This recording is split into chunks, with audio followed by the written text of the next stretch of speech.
आप सबको जय मसीह। मेरे यूट्यूब चैनल पे आप सभी का स्वागत है। मैं सोनू एक बार फिर नई वीडियो के साथ आप लोगों के सामने हाजिर हूँ। आज का वचन मत्ती रचित सुसमाचार उसका 21 अध्याय 18 पद से लिया गया है। वचन का हेडिंग है अंजीर के पेड़ का दृष्टांत। आज की इस वचन में जानेंगे, तो आते हैं आज के वचन पे। जिस नगर में प्रभु थे उस नगर से प्रभु सुबह होते ही दूसरे नगर को जाना चाह रहे थे। प्रभु के चेले भी प्रभु के साथ थे और सुबह होते ही प्रभु उस नगर को छोड़ देते हैं जिस नगर में प्रभु थे, और एक रास्ते से होते हुए प्रभु दूसरे नगर को चल देते हैं। बिना खाए पिए प्रभु उस नगर से निकल चलते हैं। जब प्रभु को भूख लगती है और प्रभु जिस रास्ते से जा रहे थे उसी रास्ते में एक अंजीर का पेड़ था, और प्रभु यह सोचकर उस अंजीर के पेड़ के पास जाते हैं कि शायद इसमें कुछ खाने की चीजें मिल जाए और उन्हें खाकर अपनी भूख को मिटा लें। यह सोचकर प्रभु उस अंजीर के पेड़ के पास जाते हैं। जब प्रभु अंजीर के पेड़ के पास पहुंचते हैं तो क्या देखते हैं कि सिर्फ पत्ता को छोड़कर उसमें कुछ नहीं था। हालांकि इसलिए उस अंजीर के पेड़ में नहीं था फल, क्योंकि फल देने का समय नहीं था। हालांकि हर एक पेड़ का फल देने का एक समय होता है, इसी प्रकार से अंजीर के पेड़ में फल देने का समय नहीं था। इसलिए प्रभु गुस्से में आकर उस पेड़ को श्राप दे देते हैं और श्राप देकर दूसरे नगर में चले जाते हैं जिस नगर को प्रभु जा रहे थे। वहां जाके प्रभु प्रचार करते हैं।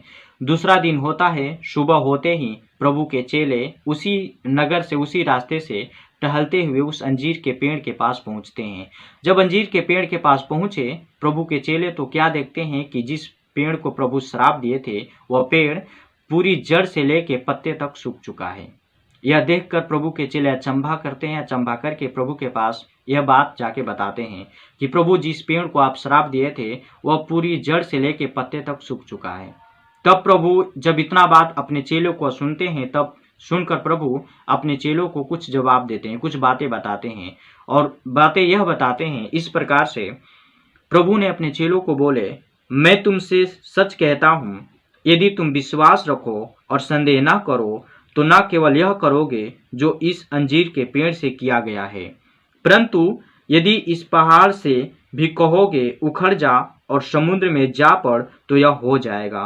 और जो कुछ तुम प्रार्थना में विश्वास से मांगोगे वह सब कुछ तुमको मिलेगा।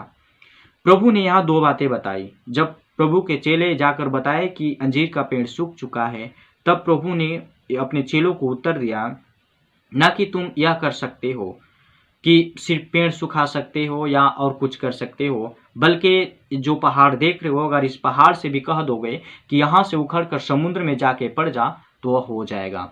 लेकिन तुम्हारे अंदर दो बात मजबूत होना चाहिए, पहला प्रार्थना और दूसरा विश्वास। विश्वास में संदेह नहीं होना चाहिए, विश्वास में सस्पिशन नहीं होना चाहिए कि अगर हम प्रभु से प्रार्थना कर रहे हैं तो ये काम होगा कि नहीं होगा। मेरे प्रियो, प्रभु यहाँ साफ कह रहे हैं कि अगर प्रार्थना में विश्वास से मांगोगे तो वह सब कुछ तुम्हारे लिए हो जाएगा।